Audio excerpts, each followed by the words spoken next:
Kumusta? Ako nga pala si Glactan at sa video na ito ay tatalakayin naman natin yung mga tools na available dito sa Vector Studio. Makikita yung mga tools dito sa bandang kaliwa. So susubukan kong explain as much as possible yung mga tools na nandito pero hindi masyadong advanced para hindi naman tayo masyadong ma-overwhelm sa mga knowledge. So tara, simulan na natin. Una sa listahan ay yung Move Tool. So yung Move Tool ginagamit para mag-select ng mga elements, image, background, or text sa inyong design. Pero bago yun, dito sa taas, tignan muna natin kung naka-click yung auto-select. Ang ibig sabihin ng auto-select, automatic niyang masiselect ang elements, tawari ang image, ng isang click lang. So auto-select siya. So if ever na nag-click kayo, tapos parang walang nasiselect, double check mo lang kung naka-tick itong auto-select. Pag hindi naman siya naka-tick, hindi mo siya masiselect kahit anong pindot mo dun sa iyong mouse. Meron din siyang usage, so depende yun sa kung gaano ka naka-advance dito sa paggamit ng Affinity or sa pagde-design. So for now, click mo natin itong auto-select. So para mag-move ng design, so ganyan na, click mo lang yung gusto mong i-move, tapos gamitin mo na yung mouse mo or yung keyboard mo. Pwede ka rin gumamit itong transform tool dito sa baba. So X yung horizontal, X, Y is vertical. So kung gusto mong iurong ito ng sa kanan, o 1,200 points, yan, maurong mo siya dun. Tapos next is yung paano ba mag-resize. So para mag-resize ng elements, merong mga handlebars dito sa gilid, sa taas, at sa corner niya. Pwede mo nang i-hover yung mouse mo sa point na yon, tapos mag-iiba yung icon na parang line. So, ganyan mo lang siya, mag-resize na siya. Okay? Next is, for rotation naman, pwede mong i-click itong nakahiwalay na bilog sa taas or minsan nasa gilid siya. Or pwede namang sa corner din pero lagpas mo lang ng konti sa image mo hanggang sa makita mo yung naka-curve na icon. Tapos pwede mo na siyang i-rotate. Ayan. Dito naman, pares lang din dito sa taas. Pag gusto mo naglalak ng 15 degrees, click mo sa keyboard ng shift. Ayan. Itong part na ito nasa gilid naman siya. Depende kasi sa elements mo kung ano yung parang orientation niya, pagkakalagay. So, hindi siya palagi nasa taas. Minsan nasa gilid. Ganyan. Next naman, paano kung gusto mong pumili ng multiple elements dito sa design mo. So, kunwari ito, pag-click mo to at gusto mong i-click din ito.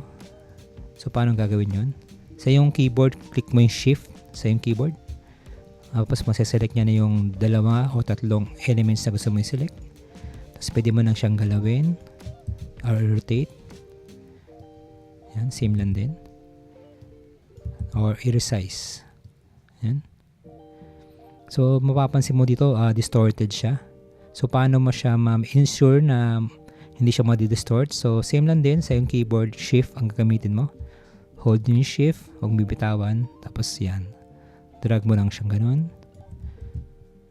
Pag ganun. Okay. Isa rin palang tip is para makita mo sa yung layers panel. Kung hindi naka-show yung layers, click mo na yung layers. Mag-highlight yung elements. Depende kung saan siya nakalagay sa layers. Kung nasa gitna, nasa ilalim, nasa group ba siya. So, yun. At marami pa mga tools dito sa taas. Kumari dito. Yung parang mag-flip. Gusto mo nakaikot siyang ganyan, pwede naman. So, marami tayong options sa paggamit ng Move Tool.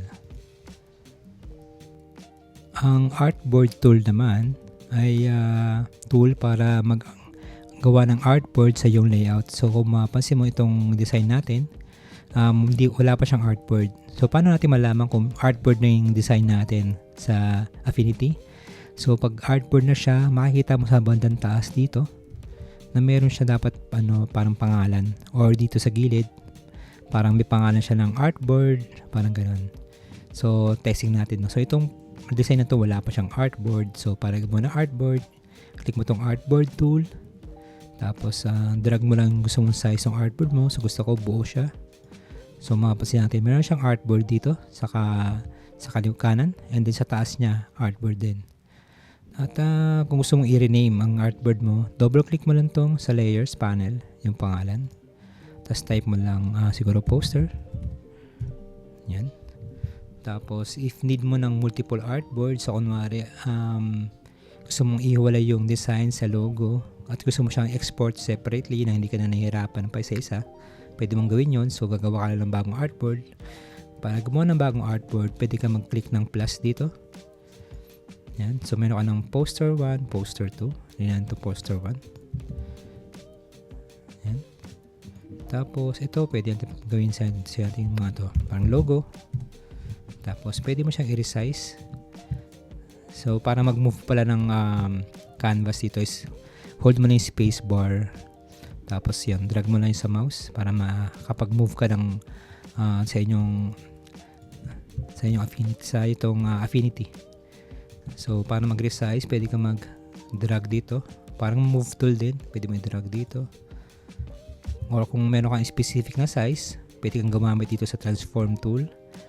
Tapos itong width and height, make sure na naka-click yung gitna nitong pero ang anchor point niya para sa gitna siya or gusto mo pwede naman sa gilid natin yan. Marigyan natin parang 800 by 600. So yung since ang anchor point ko nasa gilid, doon siya nag-scale down papunta rito. So kunwari, pag center ako nag-anchor point, sa gitna siya mag-scale down since nag-scale down ako. Yan. Pwede mo pa rin itong iurong-urong kung gusto mo. Yan. Tapos, yun nga, ang purpose din ito is yun nga, sabi ko kunwari, gusto mo ng iba't ibang yung design mo, pwede mo lagay ito ng logo para export ka, hindi ka na mahirapan mag-export. Or kung gusto mo, or pwede rin namang poster to, tapos ito flyer, pwede naman yun. So magat ka dito isa pa, parang flyer. Ito yung flyer mo, kunwari. Tapos para mag-export, ano naman ito pangalan to, ito logo, ito flyer. Yan. So, kunwari, gusto natin export yung logo lang. Click natin to. Tapos sa gilid, export. Yan, logo. Since click natin to, pwedeng artboard at pili natin. Tapos since logo yung nakapili, logo din ma-export. So, pag-click natin to. Yan, poster nakapili. Basta nakatik yung artboard, nakatik. Yan. Pwede tayo mag-export ng iba-iba per artboard.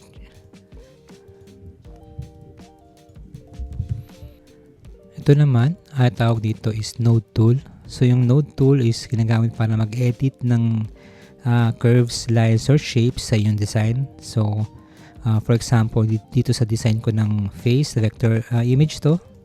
So vector shape yung mga shape dito.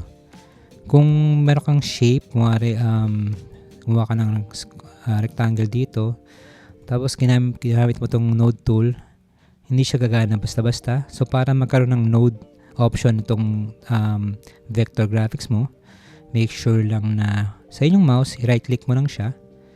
Tapos, convert to curves, control return sa keyboard. So yun, magagalaw mo na ngayon itong mga nodes sa inyong design. Pwede ka na mag-add. So yun. So dito, since gusto kong edit tong face na to, gusto kong gawin yung parang malungkot naman siya o nag-worry. So click ko lang gusto kong elements na edit. So meron siyang mga nodes dito. Click ko lang sa nodes, baba ko siguro dito. So mukha na siyang from smiling, mukha na siya nag-worry. So yun yung gamit ng node tool. So mga anchor point siya na pwede mong click and drag. Make sure lang na ginawa mo yung tinuro ko kanina. And next sa node tool, meron pa siyang sub tool dito. Ang tawag sa kanya, point transform tool. So yung point transform tool, ginagamit siya para mag-scale ng mga objects or mag-rotate from its position transform origin. So ano ba yung transform origin? So click muna natin to. Tapos siguro click natin tong zoom ko muna, zoom. Okay. Click ko tong kilay. So mapapansin mo meron siyang bilog dito. Yan yung point of origin niya. So kunwari hindi ko muna siya gagalawin. Tapos gusto ko siyang scaled up. Click ko lang yung kahit anong nodes dito. Kunwari dito. Yan, mag-scale up siya based sa point of origin niya. So, kunwari, ayaw ko siyang mag-scale up sa gitna. Undo muna natin yon. Tapos, pwede ko itong i-move actually itong point of origin. So, gusto ko dito siya mag-scaled up mula rito. So, ganun na siya. Yan. So, yun lang yung tools dito. Balikan ko rin pa rin node tool. So, kunwari, itong kilay, gusto ko siyang hindi matulis. So, meron ka pa mga option dito sa taas. So, maging habit niya na yung mag-check lagi ng options dito sa taas, option bar, dito sa option bar. Marami kasi siyang option dito na pwede mong explore. So, kunwari dito, for example, gusto ko siyang hindi matulis. Pwede mong click itong convert to smooth. So, magkakaroon siya ngayon ng handlebars dito sa gilid. Pag click ko yan, so hindi na siya matulis. Ayun, no? Medyo curve na siya. Compare sa kanina, yung matulis. So, may mga gamit itong mga parang quick tools sa options. So, try to explore it pagka medyo gamay nyo na yung mga tools. Next is itong corner tool. So, ginagamit yung corner tool para magkaroon ng round corners, yung round shape, yung mga corners ng iyong elements or vector elements. So, para gamitin to, select mo lang tong iyong elements. And then, yung corner, dapat make sure na sarado siya. Tapos, click mo lang yung corner na gusto maging curve. So, kunwari ito, may curve ako rin dito eh. So, gusto kong curve din tong siguro dito. So, click ko lang yung corner na yun. Tapos, magkakaroon siya ng icon. Tapos, drag mo lang ganun. Yan na yun. So, maganda to sa mga gusto mo ng quick lang na curves sa yung design. Tapos, kung gusto mo siya na ayaw mo siya magalaw, kumbaga ito na yung pinaka-final mong element, pwede mong click yung bake appearance. Pero kung hindi ka pa sure, mas mabuti, wag mo na i-click to. Tapos meron pa siya maraming option dito sa regarding sa corner. So ito rounded to. Pwedeng straight, pwedeng concave. So mag-iiba pa siya. Ayan. So yun, explore mo lang uli yung options toolbar dito sa taas para sa mga option ng iyong tools. Ito naman next tool ay yung contour tool. So ang ginagamit niya is ino-offset niya yung mga stroke ng mga curve or shape. So, para magamit mo siya, so kailangan ulit vector elements yung design. Click mo lang siya. Tapos sa mga corner din niya, mga nodes niya rito or handlebars. Click mo lang isang corner. Tapos drag ka lang palabas kung gusto mong makapal or drag paloob kung gusto mong mas lumid siya. So, yan. Note nga lang pala na isang element lang to or hindi siya nagkakaroon ng parang copy. So, kunwari, itong logo na to, pag inedit ko lang pag ganito to, hindi ko na makukuha yung original shape niya. So, hindi ko siya makukulayan. So, parang isang buo na siya. You know? So, much better kung magkagamit kayo ng contour tool. Duplicate nyo yung design. So, kunwari itong curve. Sa inyong pwede mo siyang duplicate sa inyong keyboard. Control J. So, magkakaroon siya ng copy dito ng logo. So, dalawa na siya. Tapos, yung ilalim or ibabaw, pwede mo naman. Pero ilalim, mas maganda. Yun na yung edit nyo ng contour. Para magkaroon ka ng option para kulayan to ng ibang kulay. Dito. Ayan. So, yun lang yung yun din, may mga option sa taas. So, pwede mo siyang explore din. Okay? Ayan, force open. Sabihin, butas yung pakita ko sa inyo. So, ito yung pag hindi siya naka-force open, sarado siya, pero pag gano'n mo siya, mabubutas yung loob. Okay? Ang pen tool naman ay ginagamit para magkaroon ng precise drawings gamit yung mga curves at closed shapes or straight lines. So, para gamitin itong pen tool, click ka muna sa yung starting point, tapos kunwari dito. Ayan, kakaroon siya ng parang custom shape. Okay? So, i-close na natin siya. So, para i-close, magkakaroon ng bilog na icon dun sa pen tool. Okay? Tapos, para ma-edit yung kulay nito, make sure lang na nakaselect yung fill. So ito yung fill, para makita mo, ang fill is parang buo yung shape niya rito. Pag outline or strokes, dito naman para may butas sa gitna. So pag kinlik ko to, pwede ko maiba yung kulay ng fill. Tapos sa strokes naman, ito naman siya. So hindi mo siya ganong makita dahil on a red. Dahil yung stroke width niya is 0.2 lang. Ito yung stroke width. So ibig sabihin ito kung gaano kakapal yung stroke ng ginamit mo sa pen tool. So ganyan siya.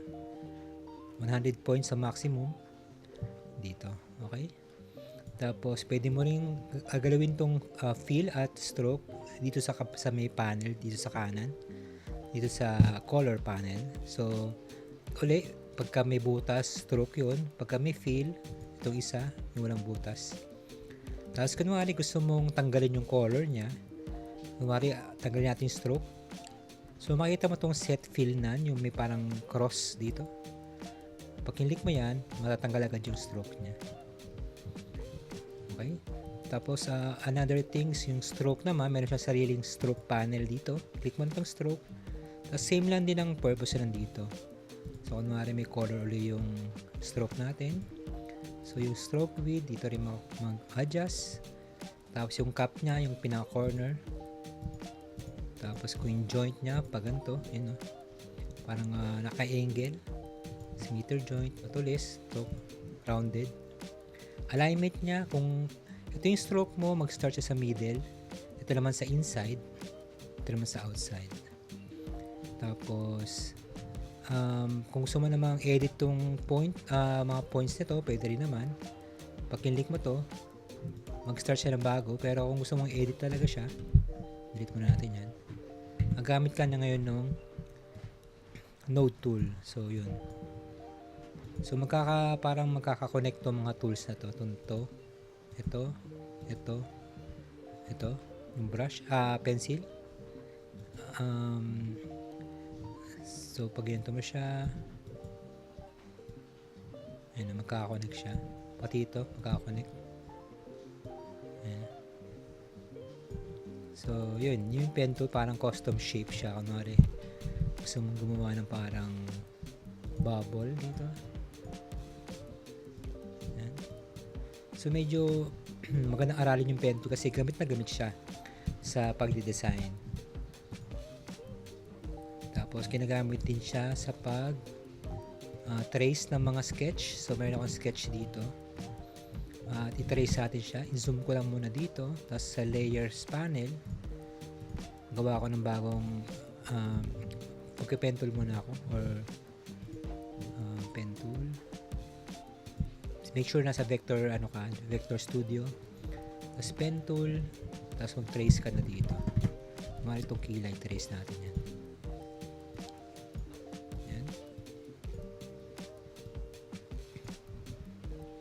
Tapos gusto ko black siya. So tanggalin ko yung stroke nito, stroke color.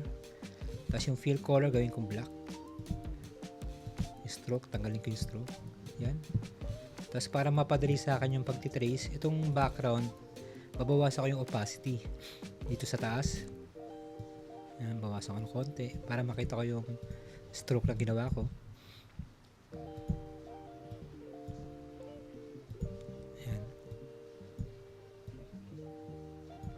Dito naman, pwede naman stroke lang siya dito. Tatanggalin ko yung fill color niya. Stroke lang nalagay ko. Tapos kakapal ako ng konti. Ayan. So, yun.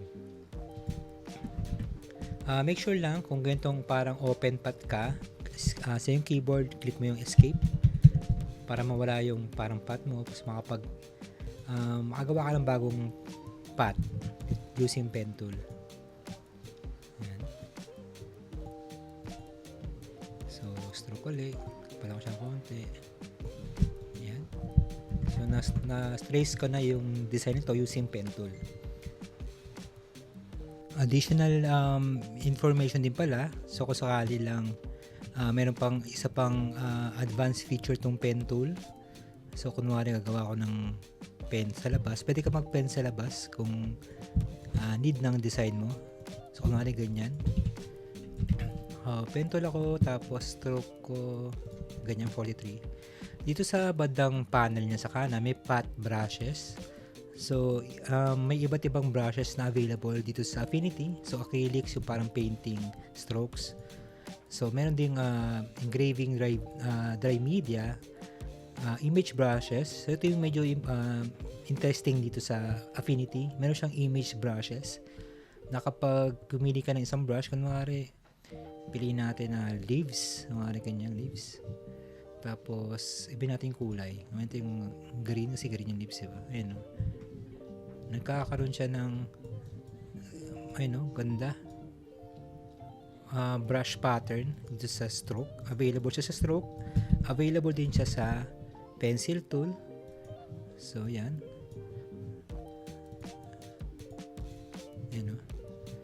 so very powerful itong pencil tool at pen tool dito sa Affinity. So explore this tool as much as possible.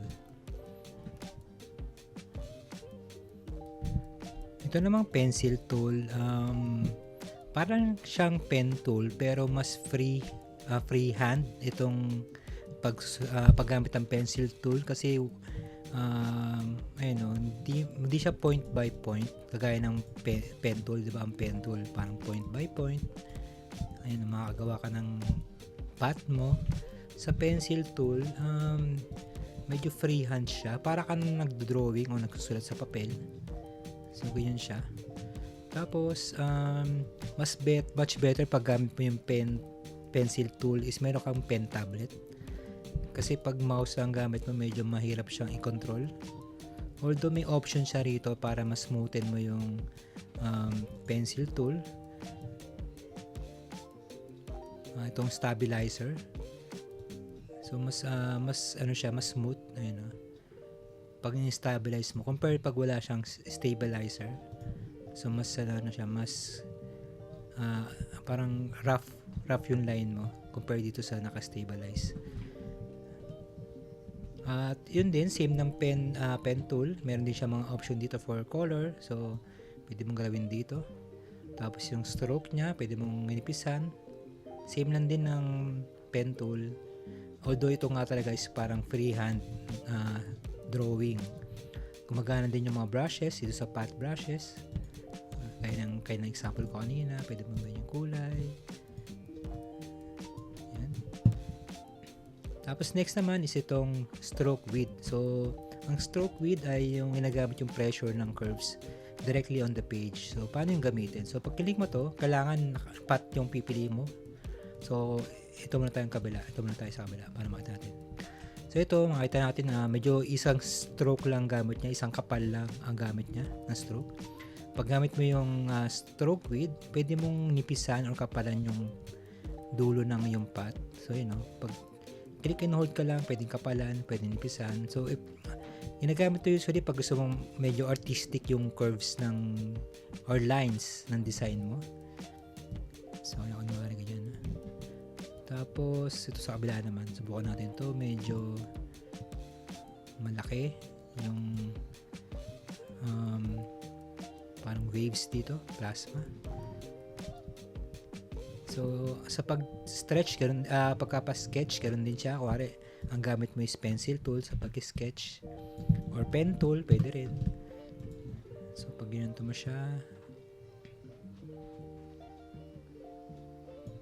tapos kung gusto mo ito makapal, so gamitin mo yung stroke width. So makapal siya. So parang nagkaroon siya ng medyo konting arte. Diba? So yun yung gamit ng stroke width. Yan. Ito naman next na tool is yung path brush tool. So parang hindi siyang pen tool pero brush na siya, hindi siya stroke. Na parang hindi siya parang pencil, kundi brush talaga siya. Although malapit lang siya sa feeling, kasi ito pencil parang lapis. Ito naman brush talaga, medyo similar lang din siya. Same na yung purpose, mas siguro iba lang yung feel pag ginamit mo siya.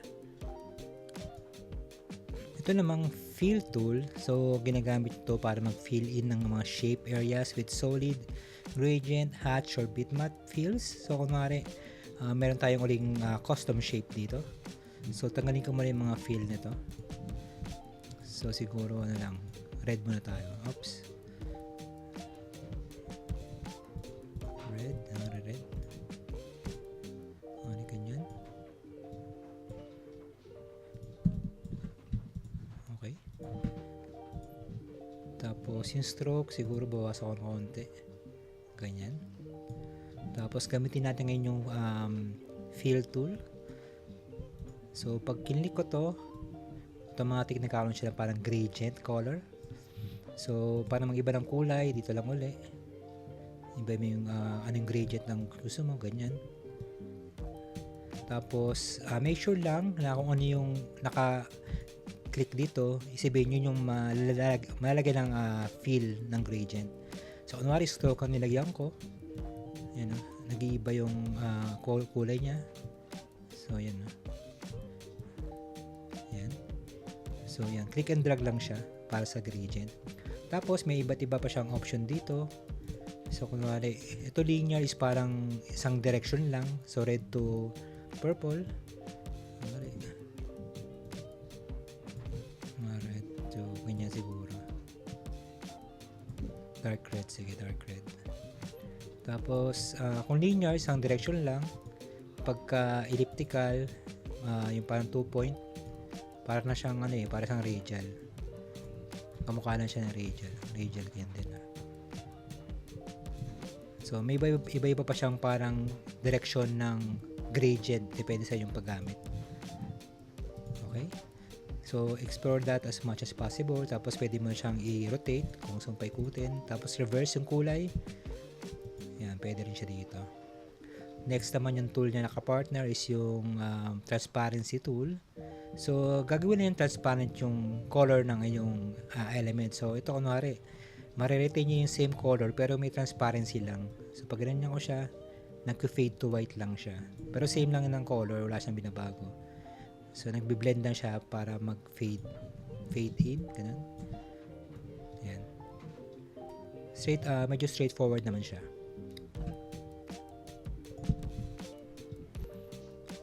Ito namang shape tool. So, pwede kang pumili ng rectangle tool.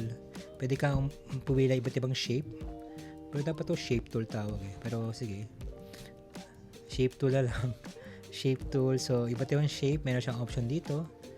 QR code. Pwede QR code. Ayos ah. Tapos, yan. Meron ka ng QR code. Pwede mong palitan to.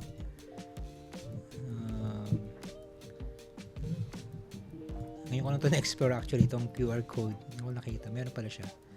Kumari ang kalaktan.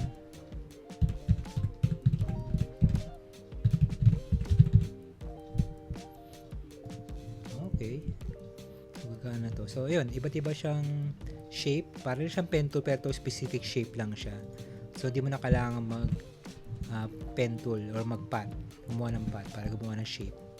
Meron siya mga preset shape dito. Pwede mo siyang gamitin sa mga parang mga bearing or gear, siguro arrow. So shift, pwede ka mag-shift, pwedeng release mo yung shift, control pa sa gitna. Tapos yung color niya, kung stroke to color lang, solid color lang tayo.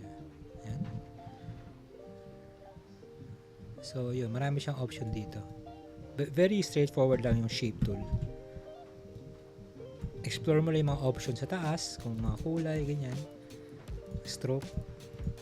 Tapos, same din. Pwede mo gamitin itong width tool. Stroke width tool. So, pwede mong palakihan, panipisan. So, yun. Yun yung shape tool. Ito naman next tool ay yung shape builder tool. So, ang purpose ito is parang pwede kang gumawa ng sobrang complex na shape by adding areas or removing areas. So, parang pwede kang mag-add or mag-subtract ng areas ng mga parang vector elements. So, example nito, gawa tayo ng circle sa gitna. Gitna natin siya. Tapos isa pang circle dito. Tapos iba natin yung kulay. Ngayari ito kulay gray, ito kulay black. Yan. Tapos gusto natin siyang parang pag-combine. Combine silang parehas. Pwede mo siyang gamitan ng shape builder tool. So, pag gamit ito is parang pag nakita mo, nag-hover ka lang ng mouse mo dito sa shape. Parang nakahati na siya eh. Ayun, naka-section na. Parang sineseparate niya by section. Ngayon, kung gusto mong pagsamahin yung mga section na yun, sa yung mouse, click and drag ka lang. Kunwari itong black. Gusto kong gawing buong bilog to. Pero gusto ko yung gray na sa likod. Parang ganun yung effect. So click and drag lang. Yun, nabuo na yung black. Tapos yung gray parang naputol na. So pwede kang mag-click ng escape sa yung keyboard para escape dun sa shape builder tool. Tapos pwede mo na makita to na nakaiwalay na siya. Yan, nakaiwalay na. Tapos next, kung pwede kang magdagdag, pwede ka rin magbawas dito. So shape builder tool ulit. Para magbawas sa yung keyboard, click mo yung Alt, Alt. Tapos, makita mo may X yung icon ng pointer mo. Sabihin yun, i-delete niya yung section ng vector elements. So, ganyan. So, nabawasan na siya. Mukha na siyang mata ng anime. Diba? Yan, pwede mo pa yan. Tapos, meron siyang same function dito sa taas. Ang tawag dito sa Illustrator is Pathfinder tool. So, medyo tricky lang siyang gamitin kung hindi ka masyadong familiar. So, itong subtract, kung ano nasa ibabaw, ma-minus niya. Tapos ito namang intersect, kung ano nasa gitna ng mga elements. So, itong 1, 2, 3. Itong tatlong section, yung panggitna, yun ang kukunin niya. So, pwede mo explore din to kung medyo gamay mo na yung mga tool dito sa Affinity. Ito namang next na tool is yung text type tool o tinatawag ng Affinity na artistic text tool. So, same lang siya ng iba't ibang text tools sa iba't ibang program. So, pwede kang mag-click para mag-start na mag-type. Okay, pwede mo na siyang resize gamit dito sa taas. May font size dito. Tapos, pwede mo nang click to para mag-add ng by 2 points, incremental. Pwede rin bawas 2 points. So, may iba't iba para siyang option dito. So, isa rin sa unique na function dito is yung ito, yung highlight color. So, para gamitin siya, kailangan mo nang i-highlight yung text na gusto mo i-highlight. Tapos, pili ka ng kulay. Red. Yan. So, yun, medyo unique siya dito sa Affinity. Or hindi ko alam kung may iba pang program na may ganito. Pero sa Affinity ko lang nakita yung ganitong function. Tapos, next naman sa text tool is itong area frame text tool. Sa ibang program, area text tool tawag nila. So, ito frame text tool. Sorry, napagkahalo ko na yung mga program. So, yun. Ang frame text tool is gagawa ka lang ng box dito. So, kunwari, gagawa ka ng flyers or brochure, tapos may specific area ka lang ng text box, tapos maglagay ng filler text, yun, hanggang dyan lang siya. So kahit anong type mo rito, kunwari gawin natin siyang 36, yan, kahit anong, pag type mo siya, automatic yung next letter bababa na agad siya dun sa next, hindi siya lalagpas dun sa box na ginawa mo. Unlike dun sa isang text tool dito, pagka nag-click and drag ka, papakita niya yung size ng text sa'yo. So, yun papakita niya. So, may idea ka na kagad kung gaano kalaki. Hindi ka na kailangan manghula pa. Kunwari, meron kang design, gusto mong text mo, gano'n ba kalaki yung gusto kong text? Ganito ba? So, meron ka ng visual agad kung gaano kalaki. So, maganda. Ito lang din nakita ko sa Affinity. Although, hindi ako sure kung siya lang may ganito, pero magandang function yun. So yun, straightforward na yung text tool. So, madali na siyang tandaan. Next naman is itong place tool. So, yung place tool, mag-add ka lang image or document sa yung page sa kanyang default dimension. So, kung A4 yung image mo, i-constrain niya sa ganung dimension. Kung horizontal or vertical. So, para gamitin to, click mo na itong place tool.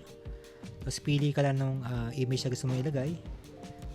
Tapos click and drag mo lang dito kung gaano kalaki. Wari ganyan. Yan. So automatic naka-lock yung aspect ratio. O hindi siya distorted sa paglagay ng image. Tapos, meron kang text box dito. Dito, text box. So, ganyan. Tapos, text tool dito. Then, AF, Affinity. So, yan lang yung gamit ng place tool. Next tool is yung vector crop tool. So, tatanggalin niya yung portion ng mga object mo non-destructively or hindi masisira yung image mo or vector mo. So, to demonstrate that, kuha tayo ng image dito. Tapos, click natin yung vector crop tool. Magkakaroon siya ng parang mga handle dito, handlebars. So, pwede mo nang i-drag. Click and drag itong part na to, tapos parang gusto mo ganyan na siya. So, yan. So, kunwari, gusto mong balikan to, gusto mong ibalik yung portion na yon. Kunwari, dumaan yung pamangkay mo, nauro mong ganun.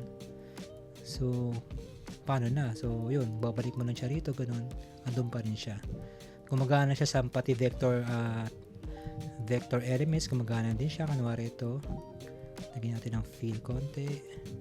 Ganyan, tapos gusto natin crop siya dito, wala ganyan. Yan, non-destructively, sabihin, pwede pong balikan yung kanyang dark area.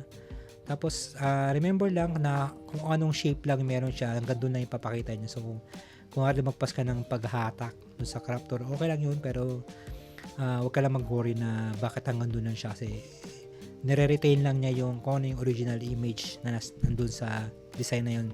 Kasi nga, non-destructively siya. Hindi niya mabaguhin yung mga elemento or image. Next is yung ruler tool or measure tool.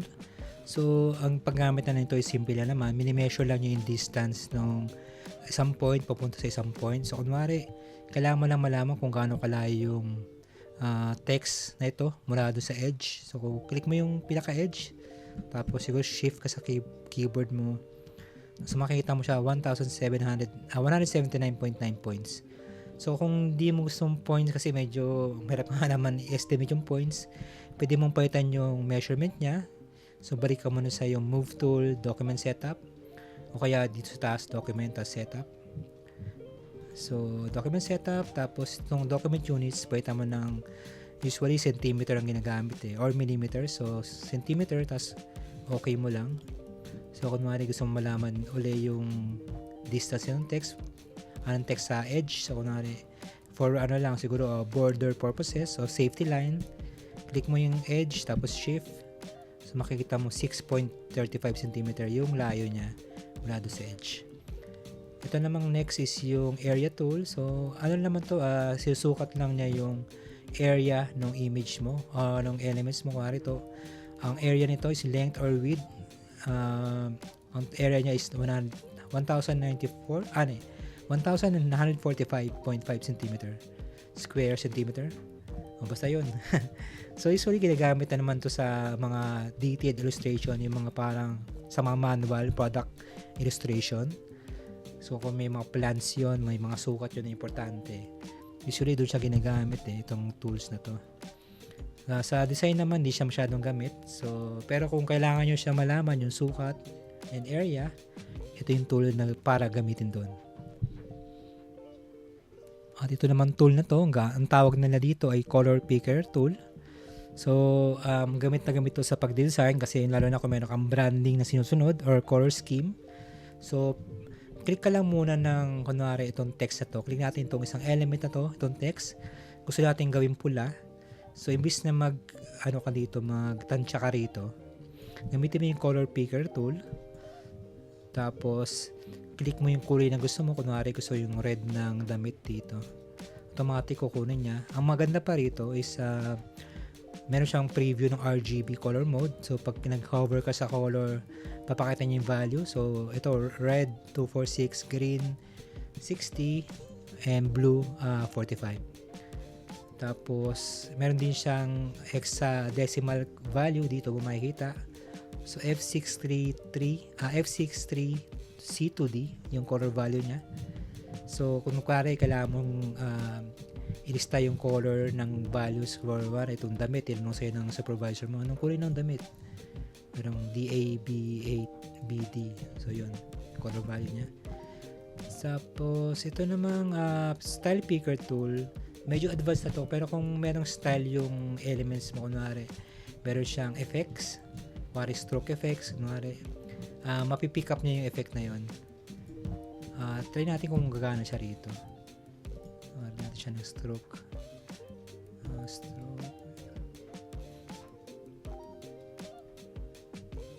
Outer glow na lang. Outer glow.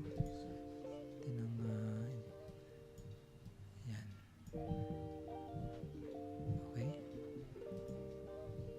Yan. Tapos tayo natin kung makukuha niya. Style picker tool. Yan o. Ginawa niya yung pati yung stroke na ginawa ko. Ito walang stroke to. Pero ito may stroke. Konti lang. Outer glow. Ito. Nakuha niya. So yun. Kung may style yung elements nyo at gusto nyo parang consistent siya, itong style picker tool gagamitin. At yun na, yung mga tools na available sa Vector Studio. Sana may natutunan kayo kahit konti. Tinry kong magbigay ng mga information sa mga nalalaman ko sa paggamit ng tools na to na pwede nyo gamitin sa pagde-design.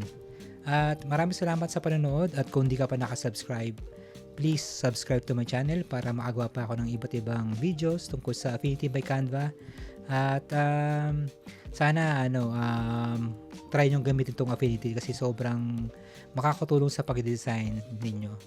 So sa mga next video naman, try kong ituro yung mga iba't ibang tools sa Pixel and Layout Studio. Maraming salamat at hanggang sa muli. Paalam!